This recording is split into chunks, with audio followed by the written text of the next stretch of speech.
bit about, like, where were you born and raised, and were you an outdoorsy kind of girl, and how did you get into this line of business? I was born in Fairbanks, Alaska.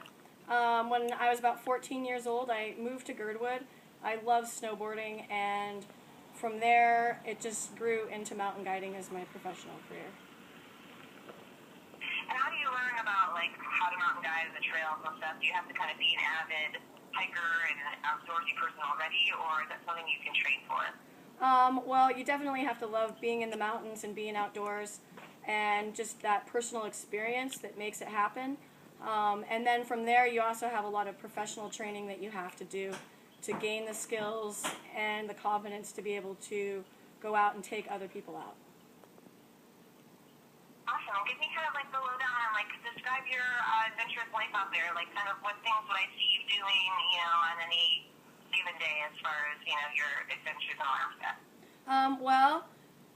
Between like what I do for work and then what I do for fun, an average day for me is to wake up early and pack my backpack and be out the door, out on the trail, usually by 8 or 9 every morning, either doing wilderness hikes, ice climbing trips, rock climbing, glacier travel. I love backcountry skiing in my own spare time. That's my big passion right now. So it's just, I stay really busy and active. Awesome. And what's the first thing that comes to mind when you think of Alaska? Kind of what does Alaska mean to you? Alaska is untouched wilderness as far as the eye can see. Awesome. And kind of, how can you a little bit of the dangers of Alaska? The things that could definitely hurt somebody if they're novice or they're not prepared and they head out into the wilderness. It's really good to have a general understanding of what you're getting yourself into before you go out up here. I love it when I go out with people that are new to it. They're like, wow, you know, I could just like walk out the front door and here's a bear and it's blowing 50 miles an hour and raining really hard. I mean, you definitely need to know how to dress for the weather at the most basic level. But then, too, you really need to be able to, like, understand what terrain you're going into and what risks are involved. And kind of what would be your best advice for any extreme adventurers who would maybe want to, like, head out on a crazy expedition in the wild? What would you tell them, this is what you have to do, this is what you have to look out for? When people get some wild ideas and they come to me and they ask me, like, hey, what do I need to do to be prepared for this? And I say, you know, you got to start out small and progress through the steps to make it a successful trip. Because there's no point in just throwing yourself into something, being in way over your head, and not being able to enjoy the experience. And if you found yourself stranded or, you know, lost out there somewhere, what would be your first step to what should you do if you end up lost, and what should you not do? Well, the first thing you should do if you realize you're in a situation is to stop for a moment and take a deep breath and just assess your situation. Like, realize what you have going for you and what is definitely going to be hampering you in your situation. And then just kind of take a mental inventory of the situation so that you can make the best decisions possible and not just act out of impulse. Should I stay still, or should I wait for somebody to rescue me, or should I, like, oh no, that's not going to happen, I better start moving? Well, it just depends on what you have going on. If you're injured to the point of where you might not be able to hike yourself out, where you're just going to get yourself in a worse situation, perhaps you should call for a rescue. But if you're capable of handling the situation, then you should take it onto yourself to be responsible and get yourself out of the situation you're in.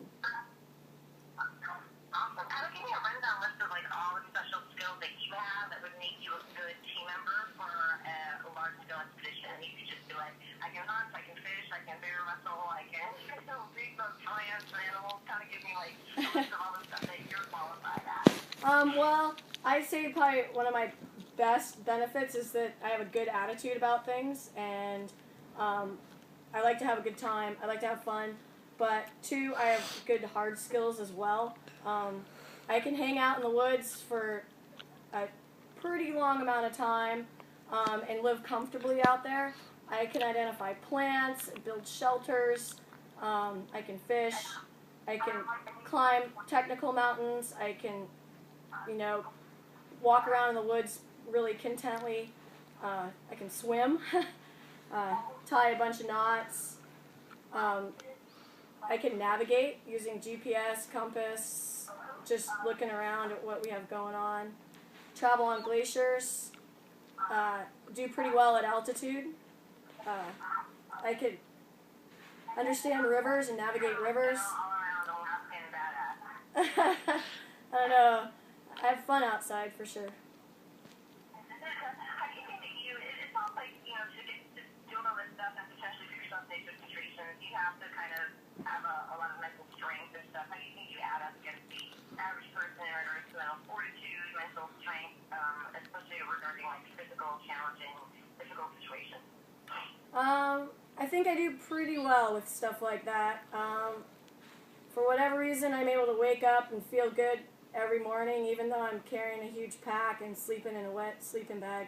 I'm still able to make a joke and brew up for the day.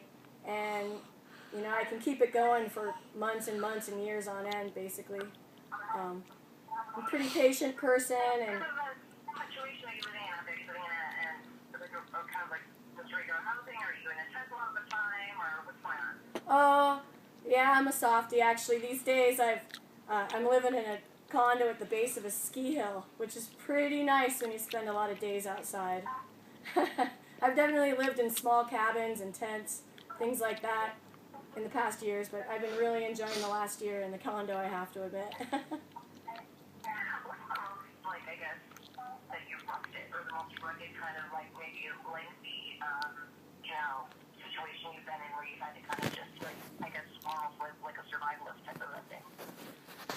Wow, I did a glacier trip a bunch of years ago that kind of stands out in my mind, and we were out there, and we didn't have any radio communication, and we were in the central Chugach range. We were doing a kite skiing trip, and during the trip, at about 3 o'clock in the morning, we had relentless winds. We could barely build snow walls, but the bit of a snow wall that we had actually totally blew over in a massive windstorm, and it exploded the tent, and it was dark, it was blowing, and I was actually seriously concerned at that point in time because we were doing everything right, and there was no escape. There was only 3 of us, and we were at about 8,000 feet at the time, which is kind of a high altitude for the Chugach range.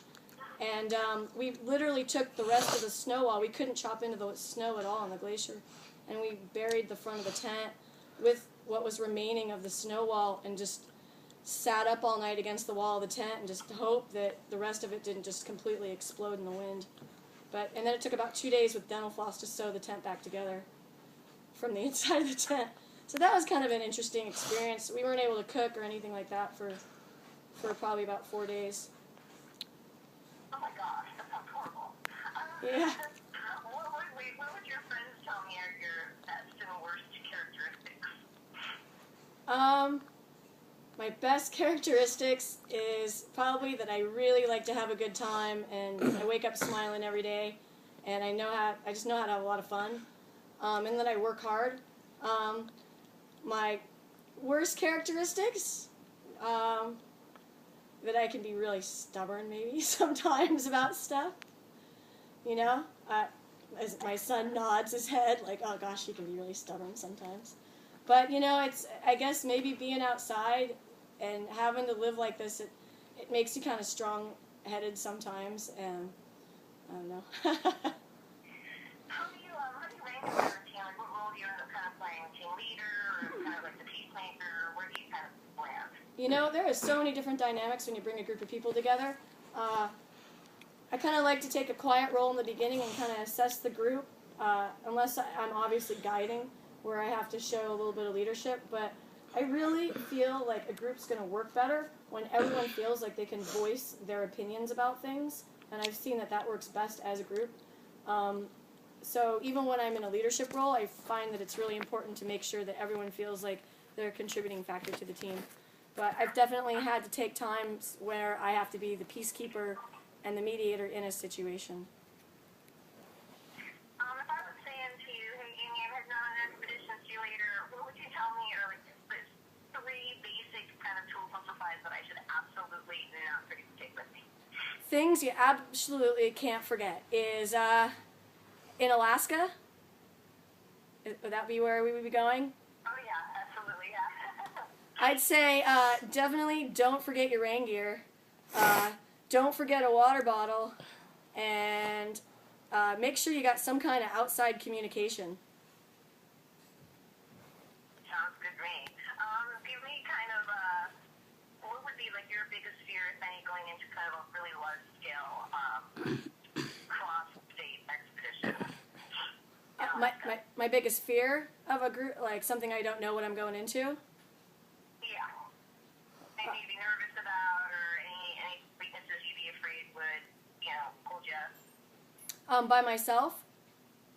No, with a group. With a group? I'd like to know a little bit about my group that I'm going into the woods with. That'd probably be my biggest thing that I'd really want to know is what do we got going for us? Are we in it, what are things that are going to make us a strong team? What are things that we might need to work through to make us a stronger team? I'd say that would be probably my biggest thing that I want to know about ahead of time. What, in your opinion, would make a good team member, and what skills would maybe not make a great team member? A great team member obviously has a super positive attitude, really upbeat, even on those rainiest, hardest days. That they're willing to work together to make good stuff happen. That everyone's willing to contribute in a situation that makes a really strong team. Things that totally break down a team is when people are on their own agendas and they're kind of out for themselves, and that doesn't work very good at all. How vital it is working together, everybody, in a stressful, intense situation? It's absolutely crucial. It's definitely what makes it happen for people. You can be in the hardest situation, and everyone's just positive and upbeat, and oh yeah, we're totally out of food. We're not going to get a flight out. We're totally stranded, and you can hang out if everyone's willing to be hey, I got a Snickers bar. Let's divide it 14 ways. Then hey, you got something. But if one person's hoarding the last candy bar, then it's just going to make a lot of animosity. It's going to make it weird, for sure. Do you consider yourself a survivalist? Could you be a survivalist if you had to be? It sounds like you've done it already, but tell me a little bit more about that. Oh yeah, I definitely feel like I could definitely survive situations, for sure, pretty well. And you were saying that you were born and raised in Alaska, so how familiar are you with the territory? Kind of what adventures have you done growing up and up until you were a mountain guide? Before I was a mountain guide, I became a mountain guide when I was about 22 years old. Before that, I hiked around all over Alaska. My dad was an avid hunter. My mom loved to be in the backcountry. I got into snowboarding, backcountry snowboarding, when I was about 14 years old. And I would, in the beginning, boy, I would just hike up mountains, really actually with not too much idea of how much I was getting myself into. And I guess kind of the school of hard knocks, I figured out what you should do and what you shouldn't be doing. And got to know a lot of random places in Alaska. And then by the time I was in college age, I took a handful of classes that really dialed me into the safe ways to travel. Took avalanche courses and rescue courses so that I could feel confident in going out and being able to assess my partner's skills and ability, and being able to step it up a couple notches so that I could take on bigger challenges. Awesome. Do you think that anyone would, underestimate you as a team member for any reason? Sometimes I've noticed that when I've been around people that have a lot to say, right off the bat, and they really want to make a big impression on me, I will take a quieter role, because I feel like maybe they need to have that center of attention so they can feel confident in themselves. And so, it has been when I take a quieter role, maybe people don't know that I have a firm grip on what I got going on. So I don't know. Awesome, perfect. And just one last question, kind of give me a summary of why you think that you would be a really good candidate for this type of expedition and a good team member. It sounds like a lot of fun. I mean, I love Alaska. I love new adventures. It sounds like a